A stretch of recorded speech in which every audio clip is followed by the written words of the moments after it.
What's up, you guys? It's Jonno! Today I want to have a discussion with myself, but I also want to get comments from you guys about two features that I think would fix Pokemon Go. It's two very simple features. Now, I've been trying to make this video for like 2 hours now, and I keep on realizing that I'm not saying exactly what I want to say, so I made myself a handy list here, and I'm just going to go from my list so I can make sure that I stay focused and I talk about the subjects that I think are really important. So first off, the number one change I think that would fix Pokemon Go is removing coins from gyms. Now, people are going to be like, Jonno, I need to have free coins in the game. I'm not saying remove free coins from Pokemon Go. I'm saying remove the free coins being awarded from gyms and award them somewhere else. My replacement for coins in gyms would be a bounty board. So I want to say my two suggestions as quickly as possible in the video so people are like, what are the suggestions, Jonno? The two suggestions: remove the coins from gyms, put them into a bounty board. Professor Willow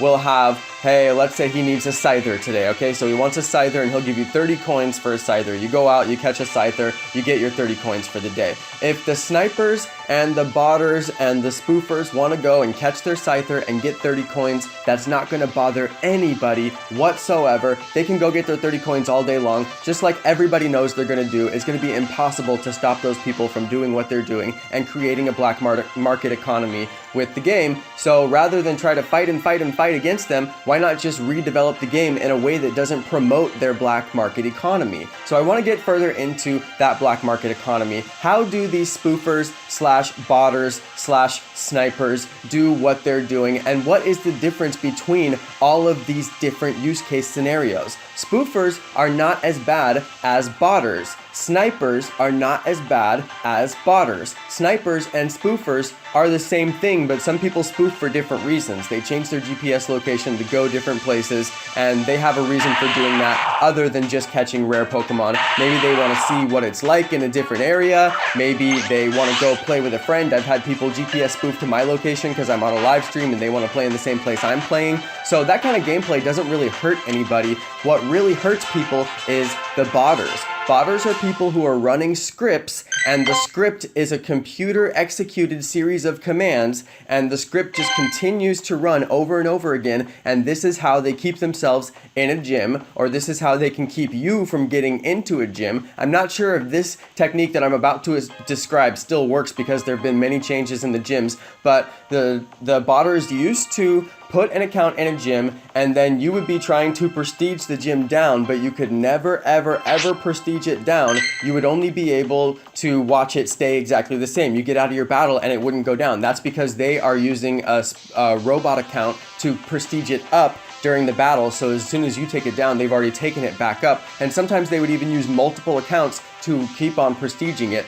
Now, that's not a very likely use case scenario. More likely is the people who have a script and they run the script once a day, and it goes and puts them in all of their gyms that they like to be in, and then they collect the coins on those accounts, and then they're done for the day. So they just run the script and they're always in the gym, and that's what you guys will see, which is they always come back and beat your Pokemon and get in there. Now, there are regular players who also do the exact same thing. You get in and then they come and beat you out, and that's a little bit different. If they just want to come and tap on their screen for 40 minutes or whatever it is, you know, that's their choice and they can do that. But the people who are running a script to make that happen, they're the cheaters that are frustrating all of us and making us all want to quit being in the gyms. So that's a little bit of vocabulary for you guys to understand what's the difference between all this. If there's a spoofer, for example, who wants to fight in a gym, that's not going to be as bothersome to you. They spoof over to your gym, they're going to tap on their screen, they're going to spend the 40 minutes and get through your gym, and then, you know, they're going to be back in the gym, and they might spoof over to your location, but they're still playing the game and doing the long run, doing the long play. They're not actually cheating and, you know, just hitting click on their script and the script runs and they just walk away from their computer. Alright, so let me go ahead and move on to replacing with the bounty board. I already covered that. We replaced with the bounty board, so Professor Willow wants a Scyther, and then maybe he wants a female Snubbull, something that's easier to find, and then maybe he wants 2 or 3 other different things, and then you can basically turn those into the Professor. for your reward. You'd basically have to give up the Pokemon. So let's say if you caught a really good Scyther, you might want to go catch another Scyther to turn that one in for the reward, because you might want to keep that Scyther. So something to keep the game interesting. Now, to keep gyms interesting, what do? If you remove the coins, there has to be some incentive to play the gyms. So I want to introduce a system of badges. Now, badges is only a system that would benefit me, someone who can buy as many coins as I want. Obviously, I buy coins whenever I feel like it. The coins don't incentivize me whatsoever, but they do incentivize a lot of people, so it would take away some incentive for the gyms. But I would argue that coins are not the right incentive for the gym. There should be a global leaderboard of statistics of players on each team who are holding the most gyms. So if you're holding more than 10 gyms, there's absolutely no reward, and you actually can't even count them up to tell how many gyms you have. But if there was a monthly ranking, like there was in Ingress, to say, well, Team Yellow is ahead right now globally. Team Yellow has the most gyms held globally. So that would be a way big difference than what we have now, which is absolutely no global competition between the players, and also a leaderboard to say, well, on Team Yellow, this player's holding 50 gyms, you know, like, what are you doing, you know? So they can't have that kind of a system right now, because it would all be botters up at the top of the gyms, you know? And that's another reason why recently John Hankey was asked, well, how many players do you have on Pokemon Go? And he won't answer that question, because there's a lot of fake accounts that are being created for nefarious purposes. So there's people like me who are even creating fake accounts because the trackers that I use create a bunch of fake accounts. So I don't want to do that, but the tracker that I use does that, so I'm contributing as well, and I don't even want to. I want these issues to be addressed in the game, so that's why I'm making this video, to try to get these issues put into the game. And when you put these features in the game, it'll take them out of the black market, and then we won't have these black markets that Niantic is trying to fight. I think they need to fight it through developing the game in the right direction. So we get badges for the non-free-to-play players, we get a global leaderboard for a global team competition so that there's still incentive to play the game and people can get their prestige for playing in the gyms. The prestige that I mean of being like, I'm the dude at the top of the leaderboard for Team Yellow. Everybody in the world sees my name. That's how it is in Clash Royale when you're at the top of the thing.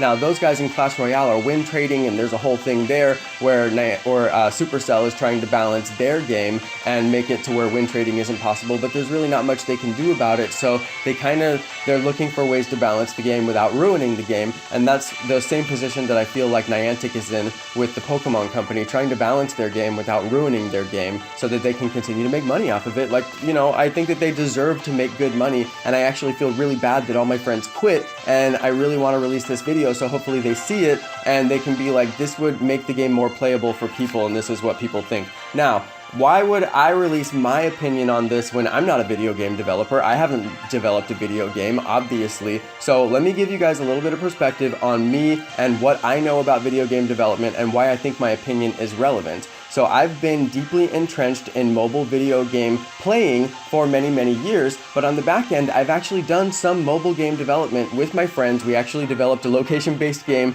that's similar to a game that I'm gonna play pretty soon, where you basically, anyway, we developed a game that was fun, and I have actually attended a mobile video game development conference in San Francisco where we covered the topic of Supercell's Clash of Clans and why they made like $3.5 billion off of their game within the first couple of years. It was really like a success story like no other. Like, how do you make that much money off of a game, you know? But they did it. So what they actually did was they perfected the video game cycle. There's a cycle of playing a video game in any video game, and once you perfect that cycle to where the loop is completed in spending money, then you just get people to play the game and spend money. So let me explain how that works. In Supercell's Clash of Clans, you battle against people to get resources, and then you use the resources to get more troops so that you can battle to get more resources. And if you want to speed up that process, then you buy gems and you speed up the process in case you want to get more trophies so you can have more prestige. So the game incentivizes you to get prestige, which is being at the top of the leaderboards, and it also incentivizes, or it also gives you a completed circle loop where you get the resources, you battle for more resources so that you can make more troops, and you make more troops and then you battle, and there's all these wait times that are embedded so that you actually can play the game for 10 or 15 minutes at a time, or even 20 or 30 minutes at a time, or if you're like me, for 4 or 5 hours at a time, and then they eventually put a ban on that to where you can't play for 4 or 5 hours at a time. But there were good days when you could play for so long. You could play Clash of Clans all day long. But the real point is, I would play Clash of Clans all day long because the cycle was never broken. I just kept on going through that cycle, and I could play basically as long as I wanted if I had gems, and I could always gem more troops. So this is a thing that's wrong with Pokemon Go. They have not completed their mobile game development cycle. You get the Pokemon, and then you're supposed to get the Pokemon and battle the Pokemon so that you can get in the gyms, and then you get in the gyms, and then you get some coins, and you could just buy coins. So they've left themselves like, you don't get gems for battling in Clash of Clans, you get resources,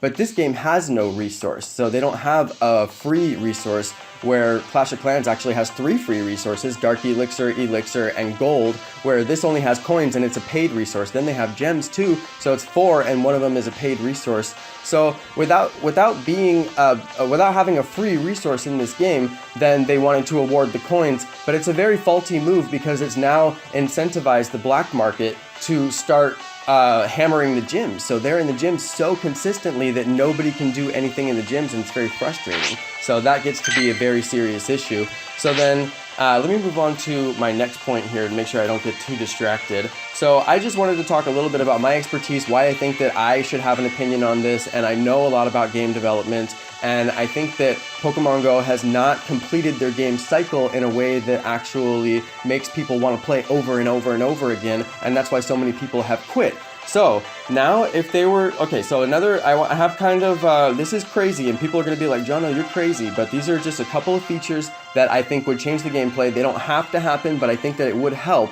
One thing is, I think that they should add a limited gameplay joystick. Now, people are going to be like, Jonno, the spoofers are so bad. The spoofers aren't that bad. We already covered this. Botters are the things that are really bad. They're not even playing with a joystick. They're playing with a script. So they're not even in the game. The script is playing the game. So spoofers, I think they should be allowed to spoof. If there's some kid who's 10 years old and he has terminal cancer and he wants to sit in his bed and spend the last days of his life playing Pokemon Go, more power to you, kid. I support you. I think that you should have a limited gameplay joystick so you can at least enjoy the fun of the game. Let's say you're that kid. You're stuck in bed, you have terminal cancer, you can't go anywhere and play Pokemon Go, but all your friends can. That's gotta suck, dude. That's gotta suck so bad. You wanna have Pokemon be the one thing that makes you feel bad about yourself? No, Pokemon should be the one thing that makes you feel good about yourself. So let these kids have a limited gameplay joystick. No gym battles. No gym battling with the limited gameplay joystick. Just let them go catch rare Pokemon. That's all they want to do. They want to find a Gyarados. They want to find a Dragonite. It's fun.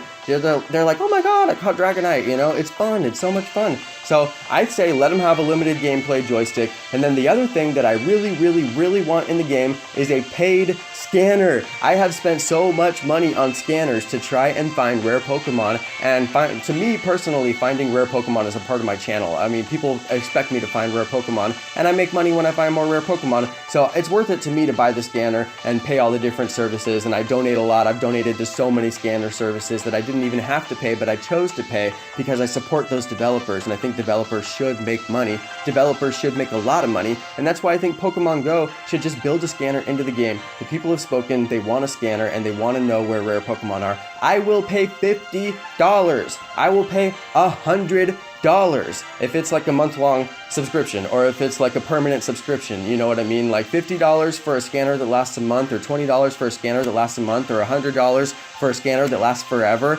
and it can only scan a certain radius around me, so I still have to walk, but at least I'll know what's around me. So I can go walk and know that there's going to be a certain number of Pokemon that I could walk this direction or that direction, and I will find them. I would pay for that. I've already paid for that. So I've already established that people are willing to pay for that. I think that they should just have that. So that's my video, you guys. It's really long, but I think that I finally got to cover everything that I wanted to cover. But the two most basic things I think they should do is take away coins from gyms, put in a bounty board for free coins so that there's still free coins in the game, and that's it, you guys. So if you watched that whole thing, thank you so much. I am gonna try and cover this in a live stream, but I wanted to get my opinion out there, so at least people can discuss it and let me know what you think in the comments. Sorry for the long video, I know it's so long, but at least I got everything in that I wanted to get in there. Thanks again for watching, you guys, and peace!